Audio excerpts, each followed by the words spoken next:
Ji, welcome back to another video. और आज हम बात करेंगे पॉजिटिव रेशियोज की। पिछली वीडियो में हमने देखा था कि 1:1 से आप किस तरह से अपना जो विन रेट है वो जनरेट कर सकते हैं और किस तरह से आप बैक टेस्टिंग कर सकते हैं। अब हम देखेंगे पॉजिटिव रेशियोज 1:2, 3 जो बाकी रेशियोज हैं। तो सबसे इंपॉर्टेंट जो चीज है यहाँ पे आपने याद रखनी है कि रेशियोज जो है वो फॉर एग्जाम्पल आपका सेटअप एक ही सेटअप हो सकता है 1:1 पे 55% विन रेट जनरेट कर रहा हो, वही सेटअप हो सकता है 1:2 पे 40% 30% जनरेट कर। अब इसमें आपने देखना ये है कि एक ही पेयर पे मल्टीपल रेशियोज को आपने टेस्ट करना है। पहले अपने 1:1 को टेस्ट करना है, अगर आपको रेशियो पॉजिटिव मिलती है फिर अपने 1:2 पे जाना है एंड 1:3। इसी तरह से सो ऑन आप हायर रेशियो की तरफ भी जा सकते हैं, लेकिन आपको बहुत ज्यादा हायर रेशियो की तरफ जाने की जरूरत नहीं है। कई लोग ये भी करते हैं 1:7, 8 पे चले जाते हैं। आपने एक सिंपली चीज याद रखनी है, जितने हायर रेशियो की तरफ आप जाएंगे आपका विन रेट ऑटोमेटिकली उतना कम होता जाएगा। उसकी रीजन सिंपली ये है कि जब आप 1:1 पे एक सेटअप के साथ 5% या 60% विन रेट जनरेट कर रहे हैं, तो जब आप हायर रेशियो की तरफ जाएंगे तो ऑटोमेटिकली हो गया कि आपको स्टॉप लॉस छोटा है, टेक प्रॉफिट बड़ा है, तो आपको स्टॉप लॉस हिट होने के चांसेस कंपैरेटिवली थोड़े ज्यादा होंगे। तो वो ये कि आपका विन रेट कंपैरेटिवली कम हो जाएगा। अब इसमें आपने ध्यान ये रखना है कि फॉर एग्जांपल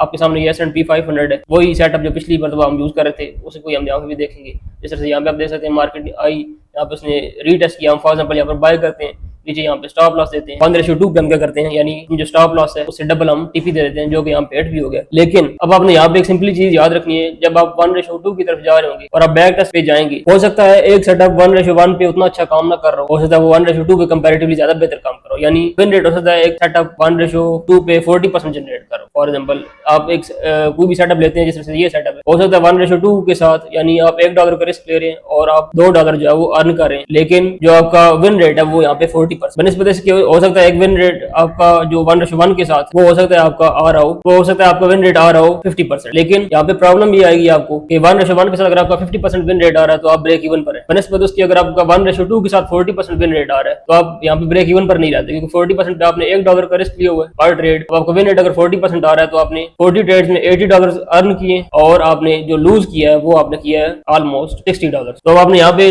$20 का प्रॉफिट जनरेट किया, ऑल्दो आपका विन रेट 40% है, यहाँ पे विन रेट कम है लेकिन आप एट द एंड प्रॉफिट में है। लेकिन यहाँ पे आप 1:1 में एक्जैक्टली उसी सेटअप के साथ ब्रेक इवन पर है। तो जब आप मल्टीपल रेशियोज के साथ बैक टेस्ट करेंगे 1:2 के साथ 1:3 के साथ, हो सकता है 1:3 में भी आपको 35% विन रेट आ रहा हो, लेकिन अगर आप 100 ट्रेड के बाद देखेंगे हो सकता है 1:3 में आपका प्रॉफिट जो कंपैरेटिवली और ज्यादा बन। तो एक ही पेयर पर हो सकता है, एक सेटअप पे एक ही पेयर पर आप हो सकता है एक जो 1:1 है वो काम नहीं कर रही होगी, 1:2 उस पर काम करने लग पड़े, उससे 1:3 उस पर बेहतर काम। तो आप मल्टीपल रेशियोज को बैक टेस्ट करेंगे तो आपको पता चलेगा कि हर सेटअप जरूरी नहीं है कि एक पेयर पर एक सेटअप एक ही रेशियो के साथ काम करे, हो सकता है वो मल्टीपल रेशियोज के साथ प्रॉफिटेबल हो सकता है वो सिर्फ एक ही रेशियो के साथ प्रॉफिटेबल हो। तो ये आपने बैक टेस्ट मल्टीपल रेशियोज पर करना है ताकि आपको पता हो कि आपका सेटअप किस पेयर पर किस तरह से बेहतर काम कर रहा है। हो सकता है यूरो यूएसडी पर एक ही सेटअप, जैसे ये सेटअप है मूविंग एवरेज वाला, जस्ट फॉर एग्जांपल, हो सकता है 1:2 के साथ यूरो यूएसडी पे ये बेहतर काम करता हो सकता है जीबीपी यूएसडी पे ये 1:1 के साथ बेहतर काम कर रहा हो, 1:2 के साथ उतना प्रॉफिटेबल ना हो। इसी तरह से आप बिटकॉइन पे चले जाते हैं तो हो सकता है वहां पे 1:3 के साथ। तो अब जब मल्टीपल रेशियोज को टेस्ट करेंगे तो ये मैटर नहीं करता कि सेटअप आपका किस रेशियो पर कितना विन रेट जनरेट कर रहा है, मैटर ये करता है कि किसी एक रेशियो पर एटलीस्ट जो प्रॉफिटेबल होना चाहिए। आप बैक टेस्ट करें, लंबा बैक टेस्ट करें, अगेन सैंपल साइज आपका इनफ होना चाहिए। सैंपल साइज से मुराद है कि आपकी नंबर ऑफ ट्रेड्स जितना आपने बैक टेस्ट किया है वो ज्यादा से ज्यादा होना चाहिए, यानी 50 ट्रेड्स नहीं होने चाहिए, 100 ट्रेड्स नहीं होने चाहिए, आपको कोशिश होनी चाहिए 150-200 ट्रेड। या मैंने जो क्राइटेरिया रखा है वो 500 ट्रेड। इसमें मेहनत जरूर है, लेकिन आपको पता होगा कि आपका जो सेटअप है आप रेशियोज यूज कर रहे हैं वो वाकई प्रॉफिटेबल है भी या नहीं। अब इसमें 2-3 चीजें आपने ध्यान में रखनी है। अगर आपके पास एज अवेलेबल नहीं है, अब ये भी एक डिफरेंट चीज है जो आपको नॉर्मली ऑनलाइन आपको देखने को नहीं मिलती। अगर आप ब्रेक इवन पर भी खड़े हैं, आप देखते हैं आप 1:1 यूज कर रहे हैं एक पेयर पर, आप ब्रेक इवन पर है, आप प्रॉफिट नहीं कर रहे, यानी 1:1 के साथ आपका 50% आ रहा है, आप 1:2 पे चले जाते हैं आपका विन रेट 30% 35% आ रहा है, इसी तरह से आप 1:3 पे चले जाते हैं आपका विन रेट और कम हो जाता है। लेकिन आप एट द एंड जब देखते हैं कि 100 ट्रेड के बाद हर रेशियो पर आप ब्रेक इवन आ रहे हैं, ब्रेक इवन रेशियो से भी प्रॉफिट निकाला जा सकता है। अब ये किस तरह से हो सकता है, इसमें प्रोबेबिलिटीज का फैक्टर होता है, वो आने वाली वीडियोस में हम देखेंगे। उसमें मैं आपको बताऊंगा कि किस तरह से अगर आप इवन ब्रेक इवन फेज में आपके पास एज ही नहीं है। एज क्या होता है कि आपकी जो नंबर ऑफ ट्रेड्स हैं ओवर अगर टाइम पीरियड अगर आप देखेंगे तो आपको नजर आ रहा होगा कि आप जो है वो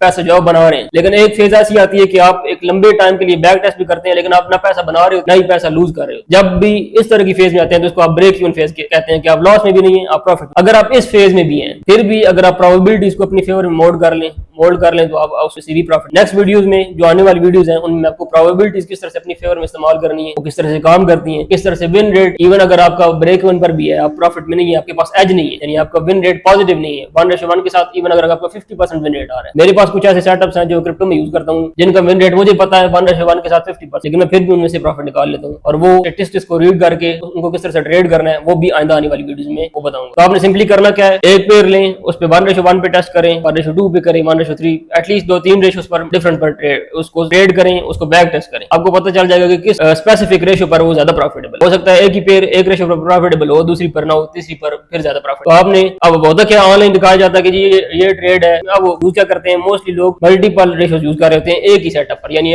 एक सेटअप यहाँ पे लिया है, बाय किया है, सेल यहाँ पर ऊपर कर दिया, एक ट्रेड 1:2 की है, एक ट्रेड 1:4 की है। तो बैक टेस्ट नहीं होता, पता ही नहीं होता कि डाटा उनकी फेवर में काम कर भी रहा है या नहीं। तो लॉन्गर रन में वो या तो ब्रेक इवन पर खड़े होते हैं या वो प्रॉफिटेबल नहीं होते, उल्टा लॉस में जा रहे हैं। तो आपने बैक टेस्ट करना है, पता करना है कि ये पर्टिकुलर पेयर मेरे इस सेटअप पर किस रेशियो पर ज्यादा प्रॉफिट। फिर आपने उस पेयर को उस सेटअप पर उस ही रेशियो पर इस्तेमाल करना है, उसके अलावा किसी रेशियो पर या किसी दूसरे सेटअप पर इस्तेमाल नहीं करना। इस तरह से ही आप लॉन्गर रन में प्रॉफिटेबल। तो ये चीजें कुछ लोगों को कंफ्यूज करती हैं। लोग मल्टीपल रेशियोज यूज कर रहे होते हैं एक ही पेयर, एक ट्रेड ले रहे हैं 1:1 की, एक ट्रेड ले रहे हैं 1:5 की, एक 4 की। इस तरह वो होगा क्या हो सकता है, वो पेयर आप जब 1:5 की आप ट्रेड ले रहे हैं, वो ट्रेड हो सकता है वो पेयर उस 1:5 वाली ट्रेड पर प्रॉफिटेबल ही लॉन्गर रन में आपके रिजल्ट जो है वो खराब हो जाए। जब तक आप स्पेसिफिक अपनी जो रेशियोज हैं जो उनको आप बैक टेस्ट नहीं कर लेते, आपको पता नहीं होता कि ये पेयर इस 1:2 पे या 1:3 पे प्रॉफिटेबल है या नहीं है, आप उसमें से डिसाइड नहीं कर सकते कि आपने किस रेशियो पर काम। तो ये आपने करना है, बैक टेस्टिंग पे जाना है, मल्टीपल रेशियोज को टेस्ट करना है, ताकि आपको पता हो कि मेरा पेयर ये जो सेटअप है जो करंटली मैं यूज कर रहा हूँ, इस पे किस वाली रेशियो पे ज्यादा बेहतर काम कर। यूरो यूएसडी के लिए डिफरेंट हो सकता है, अगेन जीबीपी यूएसडी और बाकी पेयर्स के लिए हर पेयर के लिए डिफरेंट हो। इवन 1:1 बाद दफा 1:5 नेगेटिव रेशियोज में कई पेयर जाओ बेहतर परफॉर्म करे। उसमें बताइए कि आप नेगेटिव रेशियो में जाएंगे तो ऑटोमेटिकली आपका विन रेट जो 70% 75% तक। तो उसमें उस सूरत में क्या होता है, बाद दफा नेगेटिव रेशियो में भी कई पेयर ज्यादा बेहतर परफॉर्म कर रहे हैं। और अब जब आते हैं पॉजिटिव रेशियो पे, अब हायर रेशियो पे, बड़ी रेशियो पर आते हैं, तो वो सेटअप जो है वो फेल होना शुरू हो जाता है और वो उस पेयर पर प्रॉफिटेबल नहीं रहता। अब ये भी एक नई चीज है, क्योंकि